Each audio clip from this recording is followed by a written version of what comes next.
Hey everyone, it's Steph from DebtFreeSwing.com here today, and we have a snow day. So I thought it would be a great day for me to teach you how to teach your kindergarten student how to read for free. Part of our Teach Your Child How to Read for Free series, and we're going to look specifically at kindergarten today. And I have had a lot of success with students in kindergarten using this system. I also taught my son all his letters and sounds before he went to school. And some other skills that he knew before he even entered kindergarten, which really helped give him a boost to stay ahead of the game. You know, when he was in kindergarten, he was able to, because he had these skills already in place, we were able to move on to early reading and then reading a little bit more quickly than a student who comes to kindergarten and doesn't have any of these skills. Maybe they've never gone to preschool. Maybe they, just don't learn at quite a quick a pace as other kids. And so we want to give your child the best opportunity to know as many letters and sounds as possible. So what we're going to do is talk a little bit about the free downloads that I discuss in the blog post, and I'll have the link in the YouTube video right underneath in the description. As a reading specialist, this is what I use all the time with my kindergarten students. It's Marie Clay's letter identification sheet, and if you want to come down to pages, I think it's 4 and 5, you will see this scoring sheet, and this is where you're going to score what your child already knows and doesn't know. And so you're going to need to actually print off this test sheet right here, these two test sheets. I recommend putting in one of those clear sheet protectors, one on one side, one on the other side. That way you can just flip over each time. There are 54 letters if you're including this funky A right here and the funky G, which is right here. This one actually does not have them as different letters. I just realized that, so you may need to go ahead and draw in a regular A as we're used to seeing it, and a regular G. So once you print that out, then you're going to test your child to see what they know. We have to assess them before we can plan on what to teach them. No sense wasting a ton of time if they already know certain letters. We want to move on to the letters and sounds that they don't know. So you're going to, on this scoring guide, write, their name, the date. Try to keep track of the date because, 6 months from now, it's really difficult to try and figure out when you gave that assessment. So really try to make sure you put the date down. And so the N stands for the name of the letter. And what I recommend in this first column, so if they know the name of the capital letter, they know that it's the letter A. Then also you're going to, here on IR, just click on S, or I'm sorry, you're going to change that to an S for sound. They know the sound that letter makes. So you're going to go through first and have the child point to every letter to tell you their name while you're checking off on this list in the N column. And then you're going to go back and ask them, well, what sound does A make? And then you're going to check that off in this IR column here and the S column over here for sound. And so don't worry, as a parent, you're not going to get into all these other abbreviations and things here. We just want to know, as a parent, do they know the letter and the sound that it makes? And so today what we're going to do is I'm going to quickly go through the sounds that the letters do make and how we do say them in the Upper East Coast. Please remember, if you're located in another part of the country, you may say them differently. And so I'm giving you the East Coast Northeast version. But if you're in the South, the vowel sounds especially will be different, and that's okay.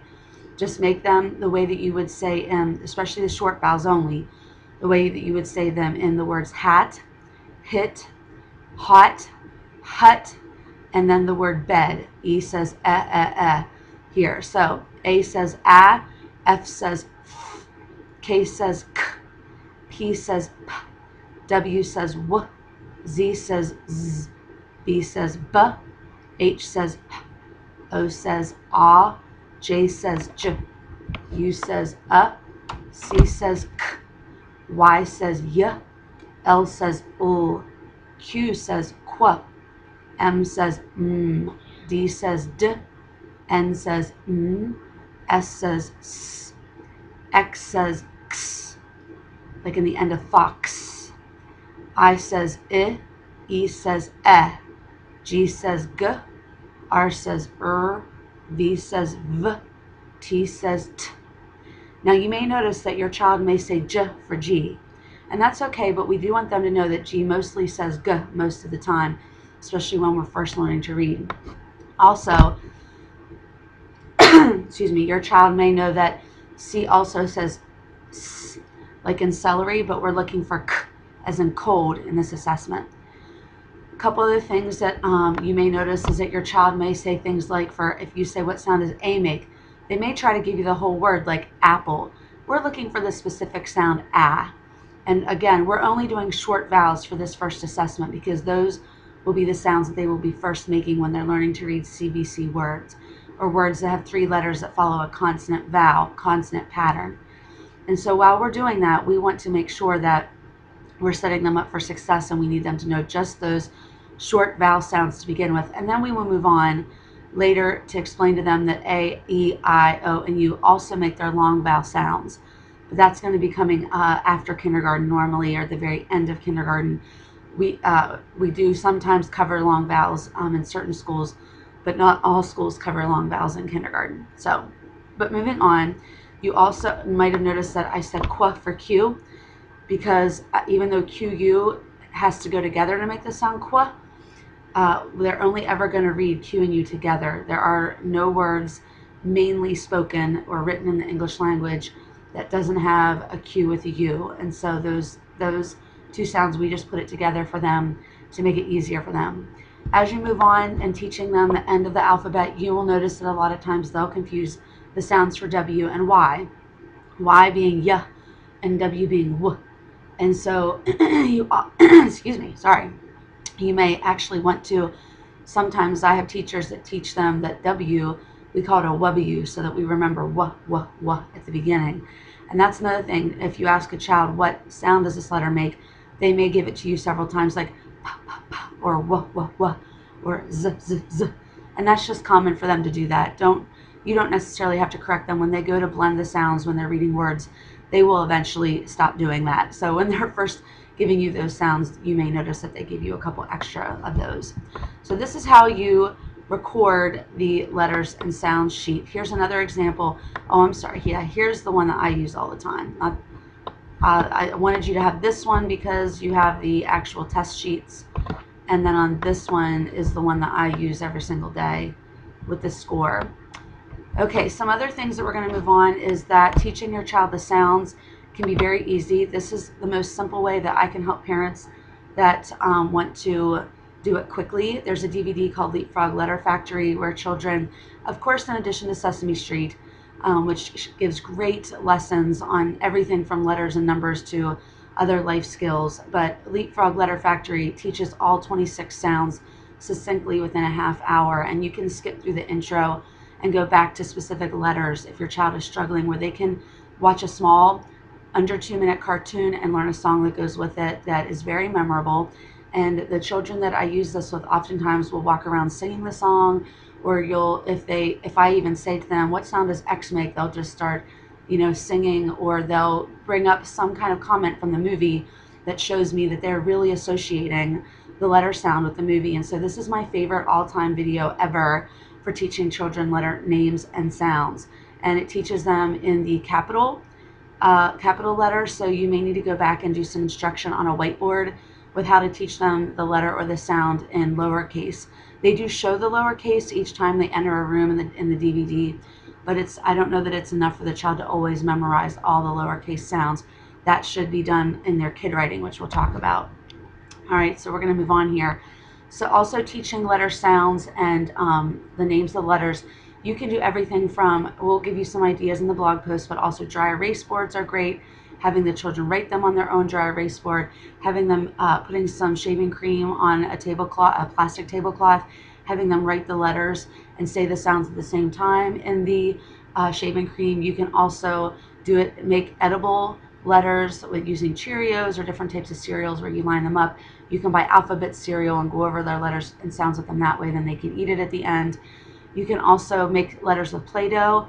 You can trace letters with stencils. You can, some other ideas are get a box of sand, a shoebox full of sand, those plastic tote shoeboxes, fill it with sand, have them make it with their fingers. That way, just tracing the letters in the sand. You can have them just practice on writing paper. You can also use like bendaroos or those little craft sticks that bend, or even just, it's a little harder with sometimes with certain letters, especially lowercase that are more rounded, with the pipe cleaners, but you can also use pipe cleaners as well. So those are just some ideas for helping your child learn the letters. And then while you're having them make the letters, you're going over them. Well, what sound does this make? yeah, A says at or B says but, doing that at the same time. We have about 5 minutes left in the video, so I got to keep moving here. I gave you some places to order on Amazon, but you can also just find these in the store as well. You may want to just have some handwriting paper for them as they begin to learn their names and learn to write other letters and eventually make words. But I also wanted to show you this tracing paper website, mymoondrops.com. This is where they can go. You can go and actually come down and type in your child's name and then click create tracing paper. So I'm pregnant with my son's name is going to be Jackson. So then I'm going to create it, and it comes up with a printable instant name tracing paper so that he can trace his name when he gets old enough. That's something that's free that I think is just absolutely wonderful for helping your child learn their name. Now the last 5 minutes we're going to talk about kid writing. That's what's going to go hand in hand with your teaching them the letters and the sounds.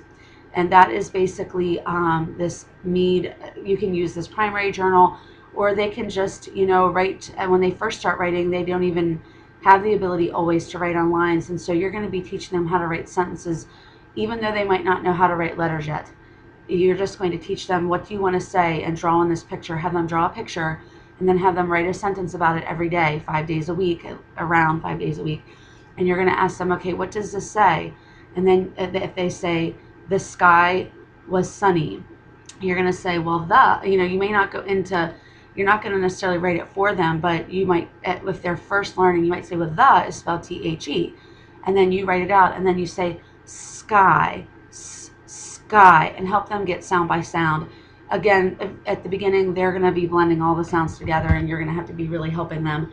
But as they go, they'll see that you're modeling that ability to say a word in your head, think about what the sounds make, and then write that down on paper. And that's really the most important thing. And the fact that it's unique to them, it's their drawing, it's their story. And so that's called kid writing, and you can Google more about that if you want.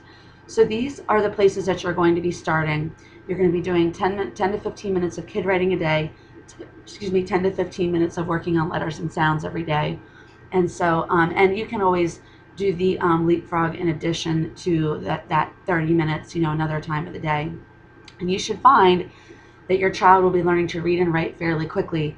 And you may also just want to spend a little bit of time every day writing just one letter, practicing how to write one letter in upper and lower case, which is why I put the paper in here as well, because you may just want to take a piece of paper every day and say, today we're going to learn how to write the letter B.